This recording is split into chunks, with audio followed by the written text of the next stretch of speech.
राजस्थान की राजनीति इन दिनों जरा गरमाई हुई है। सत्ता पक्ष और विपक्ष दोनों के बीच में वार और पलटवार का खेल तेज हो चुका है।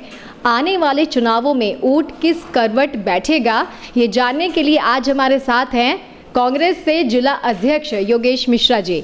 सर, बहुत बहुत स्वागत है आपका हमारे शो में, जिसका नाम है मुद्दों की बात, जनता और जनप्रतिनिधियों के साथ। सबसे पहले तो सर, ये सवाल राजस्थान से निकलकर अब पूरे देश का बन चुका है, आखिरकार ये लाल डायरी का खेल पूरा है क्या? देखिए मैडम, लाल डायरी माननीय नरेंद्र मोदी जी की, अमित शाह जी की एक कल्पना है कि वो हिंदुस्तान में कोई विकास करा नहीं पाए। 2 करोड़ युवाओं को हर वर्ष रोजगार देने की बात थी, वो दे नहीं पाए। 15 लाख रुपए हर भारतीय खाते में डालने थे, वो डाल नहीं पाए। महंगाई ख़त्म करनी थी, वो महंगाई ख़त्म कर नहीं पाए। अब चाणक्य कहते थे कि भाई अगर किसी देश का राजा शासन करने में फेल हो जाए और वहाँ की जनता ये कह दे कि भाई इस राजा को इस कुर्सी पे से हटा के फेंको, तो आम जनता जनार्दन का ध्यान भटकाने के लिए कोई दूसरी बात वो छेड़ देता था। उसी तरीके से एक लाल डायरी काल्पनिक भारतीय जनता पार्टी ने बनाई है। ऐसा कुछ है नहीं। लाल टमाटर हैं, उनका भाव 180-200 रुपये किलो है। माननीय नरेंद्र मोदी जी को उन पर ध्यान देना चाहिए। सर, लाल डायरी बीजेपी ने तो सर बाद में बोला है, लेकिन आप ही के पार्टी के पूर्व मंत्री ने ही इसका पहली बार जिक्र विधानसभा में किया था, उस पर क्या कहें? तो पूर्व मंत्री थे, उनके कोई स्वार्थ हल नहीं होंगे। और सरकार में जब तक उनको सत्ता मिली, उनको राज मिला है, तब तक तो पार्टी के पक्ष में थे। पार्टी दूध की धुली थी। जैसे उनको हटाया पद से पार्टी विरोधी गतिविधियों में, तो पार्टी बेईमान हो गई। तो लाल डायरी का राज उनके पास अगर था तो पिछले 2 साल से खोलते उसको। अभी क्यों आई लाल डायरी जब उनका स्वार्थ सिद्ध नहीं हुआ? सर, विधानसभा में मैं आपसे जानना चाहूँगी, आप मुझसे बेहतर तरीके से सब चीज़ों को समझते हैं। आखिरकार जो बीते दिनों विधानसभा की जो एक तस्वीर निकलकर सामने आई, जिसके बाद राजेंद्र गुढ़ा जी ने ये बोला कि मुझसे लाते घूसे मारे गए कांग्रेस के नेताओं के द्वारा और मुझसे वो लाल डायरी छीन ली गई, तो ये सवाल सबके जहन में आ रहा है कि आखिरकार अगर उस डायरी में कुछ नहीं था तो फिर ये सब क्यों हुआ? तो लाल डायरी अगर ऐसी थी तो उनको निलंबित कर रखा था, तो उनको सदन में माननीय अध्यक्ष जी से टाइम लेकर के उनके चैम्बर उनके सामने रख देते, साहब ये लाल डायरी, इसमें कांग्रेस सरकार घोटाले। अगर ऐसा होता तो वो केवल एक कल्पना कोरी मात्र उनकी है कि इस बहाने एक देश में नया बवंडर चालू हो जाए। क्योंकि भारतीय जनता पार्टी ने ये महिलाओं के सम्मान की बात करती है। मणिपुर में आप खुद गवाह हो, क्या हो रहा है मणिपुर में है। हमारी बहन बेटियों को निर्वस्त्र करके घुमाया जा रहा है, उनके साथ बलात्कार किए जा रहे हैं। और 79 दिन तक तो माननीय नरेंद्र मोदी जी खुद बोले नहीं एक शब्द भी, और 79 दिन बाद कहते हैं मुझे इस घटना पर खेद है। जबकि वहाँ डबल इंजन सरकार है। भारतीय जनता पार्टी की सरकार वहाँ स्टेट में है और भारतीय जनता पार्टी केंद्र में है। अगर नरेंद्र मोदी जी यत्र नार्यस्तु पूजन्ते रमन्ते तत्र देवता पर विश्वास करते हैं, जहाँ नारियों का सम्मान होता है वहाँ देवता निवास करते हैं, हमारी जो संस्कृति है उसका वो वास्तव में सम्मान करते हैं, सनातन संस्कृति का, तो उनको उन दोषियों को तुरंत प्रभाव से पकड़वा करके और उनके खिलाफ विधि सम्मत कठोर से कठोर कार्रवाई करवानी चाहिए। नहीं, देश में इससे बुरी अराजकता हो नहीं सकती। निश्चित तौर पर मणिपुर में जो हुआ वो बेहद शर्मनाक था, लेकिन मैं आपसे ये जानना चाहूँगी कि राजस्थान में जो महिलाओं की सुरक्षा को लेकर लगातार विपक्ष के तौर पे की साइड से सवाल उठाए जा रहे हैं, उनसे आप कितना इत्तेफाक रखते हैं? महिलाएं वाकई में राजस्थान में महफूज हैं कि नहीं? बिल्कुल, राजस्थान में हमारी बहन बेटियाँ महफूज हैं। देखिए, असामाजिक तत्व हर जगह होते हैं। ज़रूरत है कोई व्यक्ति कोई क्राइम करे, उसको क्राइम करने से रोकने की, और उसको अगर उसने कर दिया तो पकड़कर उसको कड़ी से कड़ी सज़ा दिलाने की। सबसे अहम बात यह है, राजस्थान में हमारे यशस्वी मुख्यमंत्री ने इतना अच्छा सुशासन दे रखा है। हमारी बहन बेटियां आज भी आप देख लो, रात में पुलिस गश्त करती है। पुलिस में हमारी बहन बेटियों को स्कूटी दे करके उन्हीं को एक तरीके से प्रहरी बना दिया है। सबके मोबाइल नंबर दे रखे हैं कि अगर किसी के साथ कोई घटना हो, दुर्घटना हो, तो इस नंबर पर फ़ोन करें, वहाँ 5 मिनट में पुलिस पहुँच जाएगी। ये सब बातें हैं। क्राइम करने वाले लोग हर जगह होते हैं, लेकिन मणिपुर की तरह नहीं होते। एक साजिश के तहत क्राइम करवाया गया, फिर प्रधानमंत्री जी बोल नहीं रहे, दम भरते हैं। राजस्थान में किसी ने क्राइम किया तो निश्चित रूप से उसको पकड़ा है, पकड़ के उसके खिलाफ रिपोर्ट दर्ज हुई है, कड़ी से कड़ी सजा जो विधि सम्मत हुई है उसको दिलवाई गई है। और किसी भी मामले में देख लो, कानून और व्यवस्था के मामले में राजस्थान आज देश में नंबर 1 है। सर, ये बात मैं आपकी मानती हूँ कि चलिए कि घटना हुई, उसके ऊपर तुरंत पुलिस ने कार्रवाई की, लेकिन अपराधियों में वो जो एक खौफ होता है पुलिस के नाम का कि हाँ मैं अगर कुछ गलत करूँगा तो ये हो सकता है, तो वो इतना बेखौफ कैसे हो गया? देखिए, बेखौफ तो जो व्यक्ति क्राइम करते हैं ना, तो आदतन अपराधी जो होते हैं ना, उनमें तो कोई खौफ होता नहीं। आम आदमी, हमारी पुलिस ने स्लोगन लिख रखा है भाई हमारा है कि आम आदमी में विश्वास और अपराधियों में भय। और निश्चित रूप से जो अपराध करता है, राजस्थान पुलिस, राजस्थान का प्रशासन उस व्यक्ति के खिलाफ सख्त से सख्त कार्रवाई करता है। अशोक गहलोत जी तो जीरो टॉलरेंस नीति पे काम करते हैं। किसी भी क्राइम करने वाले को, चाहे कितना ही बड़ा आदमी हो, बख्शा नहीं जाएगा। बीजेपी का कहना है कि यहाँ पर सब जो है एक झूठ के ऊपर चल रहा है, भ्रष्टाचार है, महिलाओं के खिलाफ अपराधों की कोई कमी नहीं है, युवा बेरोजगार है। क्या कहेंगे सर इतने बड़े आप घेराव पर? बिल्कुल, बीजेपी घेराव कर रही है, नहीं सहेगा राजस्थान, उन्होंने इसका एक नारा दिया है। तो आप ऐसे बढ़ेगा राजस्थान? हम कह रहे हैं ऐसे बढ़ेगा राजस्थान। अब नहीं सहेगा राजस्थान में आप देखिए क्या नहीं सहेगा राजस्थान। राजस्थान की जनता ने भारतीय जनता पार्टी को 25 सांसद दिए। उन सांसदों में एक भी व्यक्ति प्रदेश के विकास के लिए माननीय नरेंद्र मोदी जी के सामने बोलता नहीं। राजस्थान कैसे सहेगा इनको? नहीं सहेगा बीजेपी के 25 सांसदों को।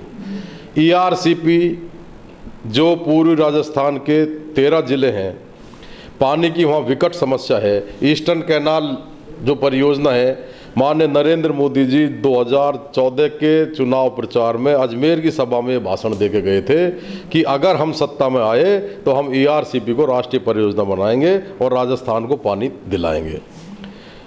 उसके बाद वो सत्ता में आए, 5 साल उन्होंने निकाल दिया। फिर सत्ता में आए, माननीय गजेंद्र सिंह जी शेखावत जो खुद इस विभाग के मंत्री हैं, वो उनके साथ मीटिंग में थे। और आज वो ERCP को राष्ट्रीय परियोजना केवल इसलिए घोषित नहीं कर रहे कि भाई इसका श्रेय राजस्थान सरकार को नहीं मिल जाए। तो राजस्थान की जनता कैसे नहीं सहेगी बीजेपी के इस व्यवहार को कि किसी को श्रेय देने के चक्कर में आप जनता को प्यासा मार? नहीं सहेगा राजस्थान। कांग्रेस का स्लोगन है ऐसे बढ़ेगा राजस्थान। और उसमें आप देख लो, महंगाई राहत कैंपों में हमारे राजस्थान के यशस्वी मुख्यमंत्री ने 10 परियोजनाएं, 25 लाख तक का इलाज फ्री, कोई व्यक्ति बिना इलाज के नहीं मरेगा। आप कल्पना करो, हिंदुस्तान में नहीं, एशिया महाद्वीप में किसी भी देश में इतना बड़ा काम नहीं है कि 25 लाख तक का चिरंजीवी योजना में कोई सरकार इलाज करा दे। 10 लाख रुपए का दुर्घटना बीमा, अगर किसी परिवार का, गरीब का कोई व्यक्ति, कमाऊ, बच्चा, बड़ा, बूढ़ा एक्सीडेंट में मारा जाए, भगवान नहीं करे किसी के साथ ऐसा हो, तो सरकार उसको 10 लाख रुपए उसके परिवार को आर्थिक सहायता देगी। 100 यूनिट हर घर में बिजली फ्री, 2000 यूनिट किसानों की बिजली फ्री, 40 हज़ार के हमारे पशुपालक साथियों के 2 पशुओं का बीमा फ्री। नरेगा में जो इंदिरा गांधी ग्रामीण रोजगार गारंटी योजना थी, उसमें 100 दिन का रोजगार था, अब उसको 125 दिन का कर दिया। उसके साथ साथ 125 दिन का रोजगारी, शहरों में भी कोई व्यक्ति बिना रोजगार का नहीं रहेगा, कोई व्यक्ति भूखा नहीं सोए। इंदिरा रसोई चला दी, 25 रुपए की थाली पड़ती है, 17 रुपए राजस्थान सरकार सब्सिडी देती है। मात्र खाना खाने वाले से 8 रुपए लेकर उसको भरपेट भोजन और अच्छा भोजन, पौष्टिक भोजन कराया जाता है। हमारी बहन बेटियां बसों में सफर करती है, उनका बसों में आधा किराया कर दिया। इतनी जनकल्याण, महिला, विकलांग, विधवा, वृद्धावस्था, ये पेंशन जो 500 और 750 रुपये थी, उसको बढ़ा के 1000 रुपये कर दिया। किसी बुजुर्ग व्यक्ति को, किसी विधवा बहन को, किसी के मोहताज नहीं छोड़ा। और उसमें तय कर दिया कि हर साल उसकी पेंशन में 15% इजाफा होगा, 5 साल में डबल हो जाएगी। तो ऐसे बढ़ेगा राजस्थान। और नहीं सहेगा राजस्थान का स्लोगन 25 निकम्मे सांसद जनता ने दे दिए, कोई काम नहीं कर रहा, उनको राजस्थान की जनता नहीं सहेगी। 2 करोड़ युवाओं को रोजगार देने की बात माननीय नरेंद्र मोदी जी ने सत्ता में आने से पहले करी थी, प्रतिवर्ष 2 लाख युवाओं को नहीं दिया। ऐसे सरकार को राजस्थान की जनता नहीं सहेगी। सर बीजेपी आपकी इन्हीं सारी जो जन कल्याणकारी योजनाएं हैं उनको आने वाले, क्योंकि ये चुनावी साल है इसलिए चुनावी रेवड़ियों का नाम देती है। क्यों आप, ये तो 5वां बजट आया, इससे पहले 4 बजट आप देख लो ना। और ये रेवड़ियां हैं क्या? ये जनता से जो टैक्स लेते हैं उसका पैसा जनता के लिए हमारी सरकार खर्च कर रही है। ये रेवड़ियां थोड़ी है। ऐसे थोड़ी है कि सरकार, केंद्र सरकार क्रूड ऑयल का जब मार्केट में भाव $65 प्रति बैरल था, 118 रुपये प्रति बैरल था, 118 रुपये प्रति बैरल था, तब राजस्थान में डीजल बिकता था 55 रुपये, पेट्रोल बिकता था 65 रुपये।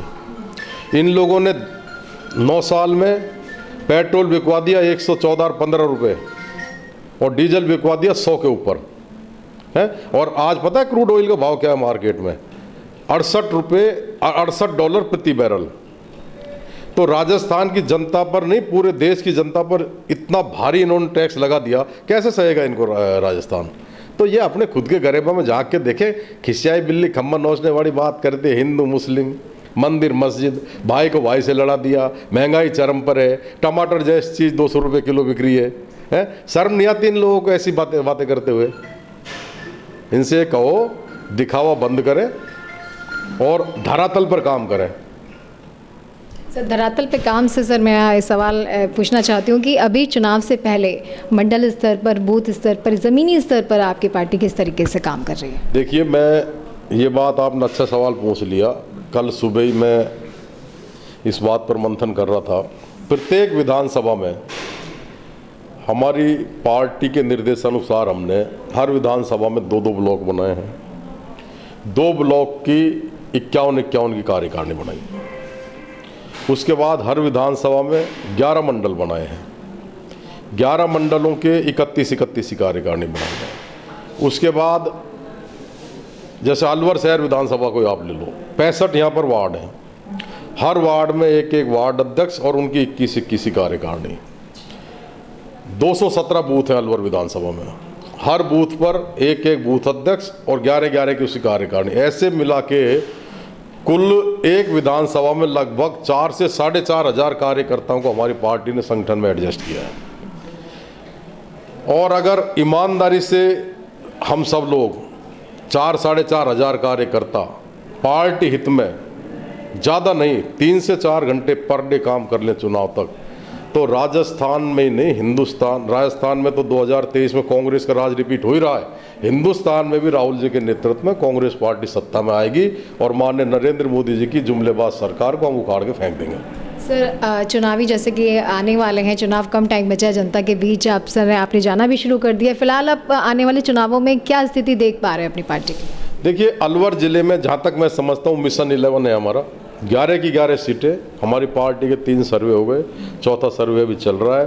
सर्वे के आधार पर पार्टी जिताऊ और टिकाऊ को टिकट देगी और 11 की 11 विधानसभा की सीटें जीत कर हम राजस्थान की विधानसभा में जाएंगे और 180 सीट जीत करके हम राजस्थान में सरकार बना रहे हैं। भारतीय जनता पार्टी के लोग जो जुमलेबाजी की बात करते हैं, इनकी सीटें 20 से ज़्यादा नहीं आएंगी। सर जिस तरीके से ऐलान पहले भी किया गया था 1 महीने पहले कि सितंबर के पहले सप्ताह तक जो है टिकटों का ऐलान कर दिया जाएगा, तो सर वो बात एकदम अभी भी उसी पर कायम है? टिकटों का ऐलान हो जाएगा? ये टिकट देना हमारे आला कमान का काम है।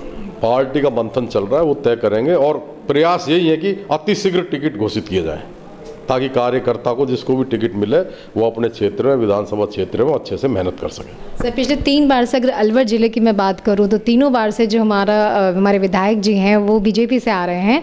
क्या इस बार इस तिलिस्म को तोड़ सकती है कांग्रेस? इस बार निश्चित रूप से कांग्रेस सर्वे के आधार पर टिकट देगी, ये तिलिस्म टूटेगा। अब की बार अलवर शहर में कांग्रेस का विधायक बनेगा और 10 इसके अलावा भी जो 10 विधानसभा है, तो टोटल 11 सीटों पर हम जीत करके विधानसभा में जा रहे हैं। सर अलवर में कितना विकास हुआ, क्या देख पाते हैं आप? विकास की कोई कमी नहीं है। आप देखिए, हमारे अलवर जिले के विकास पुरुष भंवर जितेंद्र सिंह जी ने इतना विकास कराया कि पिछले 70 साल में किसी प्रधानमंत्री जी ने भी अपने क्षेत्र में नहीं कराया हुआ।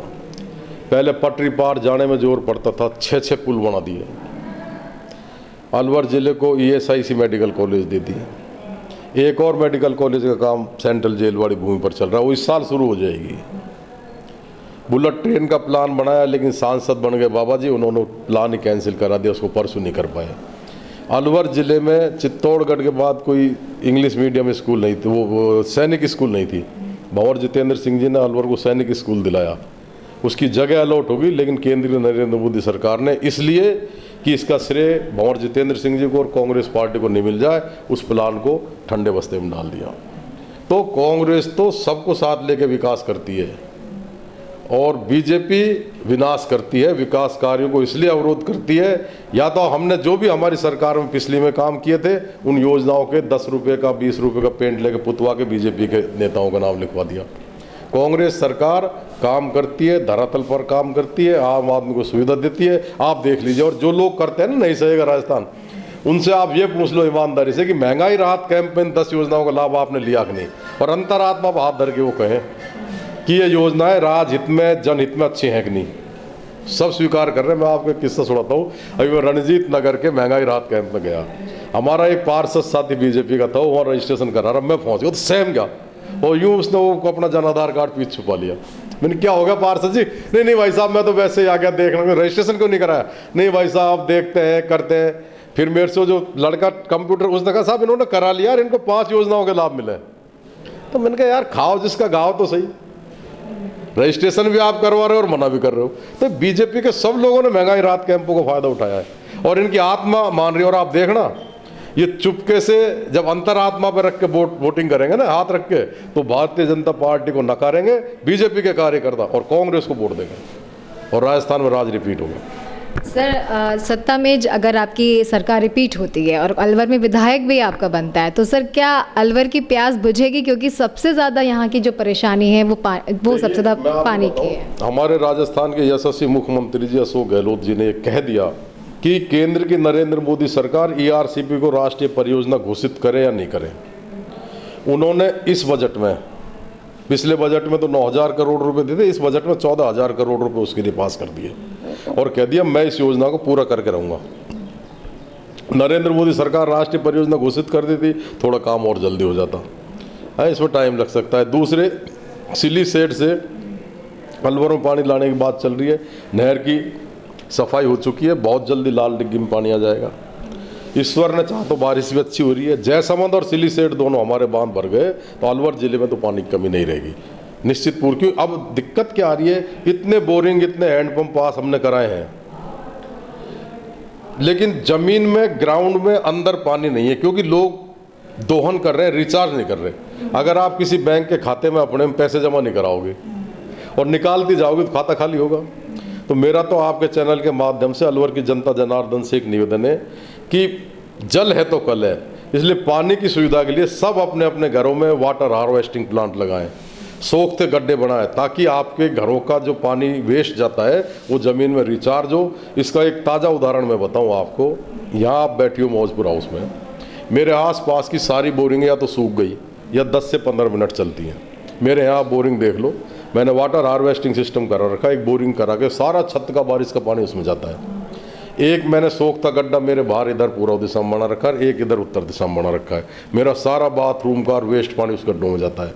उसका परिणाम यह है कि मेरे यहाँ आज भी 3 से 4 घंटे मेरी बोरिंग चलती है और मोहल्ले वाले यहाँ से पानी भर के ले आते हैं 24 घंटे, केवल वाटर हार्वेस्टिंग का है। तो मेरा सबसे निवेदन है, सब वाटर हार्वेस्टिंग प्लांट लगाएं, पानी का दोहन करें, उसी हिसाब से पानी को रिचार्ज भी करें, है तो निश्चित रूप से पानी की समस्या दूर होगी। सरकार अपने स्तर पर कोई कमी छोड़ नहीं रही है।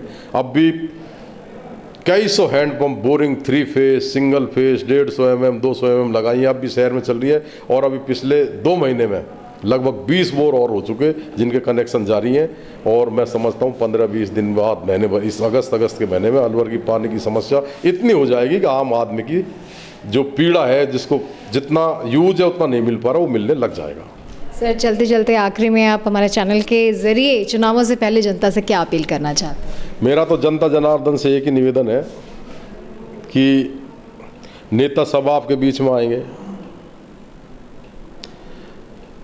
वोट भी मांगेंगे। राजस्थान सरकार की जन कल्याणकारी योजनाओं को कांग्रेसी हमारे साथी तो प्रचार कर ही रहे हैं, बीजेपी वाले नहीं सहेगा राजस्थान भी करेंगे। तो अपने दिल पे हाथ रख करके अगर आपने 10 जन कल्याणकारी योजनाओं को फायदा उठाया है और आपकी अंतरात्मा की आवाज़ से आप वोट देंगे, तो निश्चित रूप से राजस्थान में कांग्रेस का राज रिपीट होगा और वो मिथक टूटेगा, एक बार कांग्रेस एक बार बीजेपी। और राजस्थान में कांग्रेस रिपीट हो गई तो केंद्र में भी राहुल जी के नेतृत्व में 2024 में कांग्रेस की सरकार बनेगी, ऐसा हमारा मानना है। तो ये थे आज हमारे साथ योगेश मिश्रा जी, जिनको ये पूरा यकीन है कि इस बार राजस्थान में उनकी सरकार फिर से रिपीट होगी, 25 साल पुराना ट्रेंड टूटेगा और सिर्फ राजस्थान में ही नहीं बल्कि सेंट्रल में भी उनकी सरकार बनेगी। मेरे सहयोगी सचिन के साथ मैं साची गुप्ता, ATL न्यूज़।